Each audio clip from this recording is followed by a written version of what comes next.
Hi everyone, Katrina here from CopySmiths. I am absolutely loving Jenny's author profile, her bio at the end of her blog article.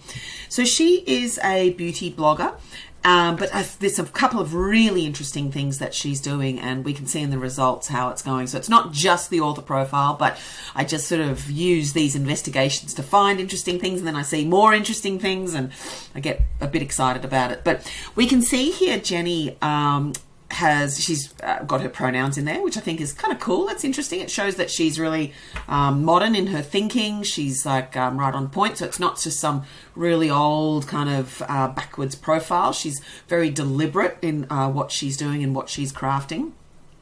So she's got great keywords in here: skincare, wellness, evidence-based, skin profile, etc. 9 years of writing experience on the topic, and a health coach in training. And then, excuse me, we can click through to a Learn More page. So again, really great quality Learn More page. Looks fantastic, very interesting looking. And then there's all these little tidbits through here. So you really feel a connection to Jenny. You sort of think, oh, I feel like I know this lady. Not to sound cliche, but I really am obsessed with all things Paris. Everyone can sort of go, oh, yes, everyone's obsessed with that. Little quote in here just to break up the text, the slabs of text.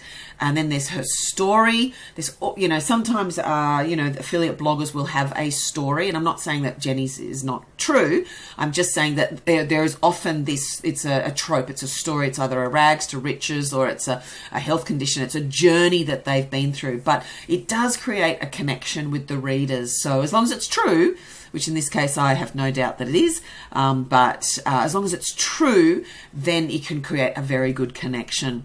And then another, more good photos, obviously unique photos just of her, get in touch, etc. So I thought that this about was really cleverly done.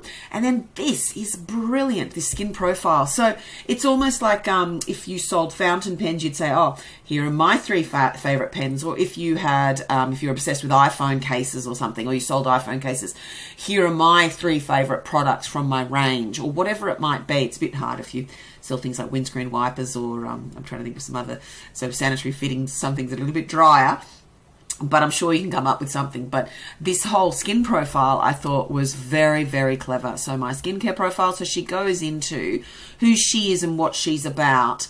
So it's only a very short article, but it's very good to connect with her readers. So you can see she's got 89 comments. Her whole style is very interesting. I'll go into this another time, but you can see how she has laid out these blog articles. Loads of styling throughout, and there's she uses loads of emojis. I'm just trying to see if I can find an example for you. Maybe it was in the other article that I had open. I had another article open that had lots more emojis in it. Hang on, I'll just grab it for you. This isn't on skincare, but she's highly visual. Look at all these sort of elements that she's using. I'm just trying to see if that's text, but that's a graphic through there, obviously. But look at all these elements that she's using. I think it's and she's using what are these called? Captions on her photos. So she's not only got alt tags, I would say, but she's also got captions. The styling in her blog really makes the links stand out. So they're bold in this case because they're subheadings, but she's got this very bold underline under each one, which really makes it pop out, which means that she'll be getting a lot of clicks, which is what you want. You want Google to click on anything in your website because that's a positive metric. That's a positive, signal to Google that your content is worth clicking on. I can't see it now. Must have been somewhere else that I saw it, but she had loads of emojis throughout her text, and I just thought it was really interesting in a way to connect with her audience like that. So, so I just wanted to show you Jenny's profile because I think it's really clever. It's very modern. Where is she? It's very modern. I love how simple it is. I love how she creates a connection with her readers by telling her story on her about page. Little emojis are really cool. I don't know what that one is. And I just love all her styling on it. So I think she's very clever with how she's done that. So there's a few lessons that you can learn. Okay, bye.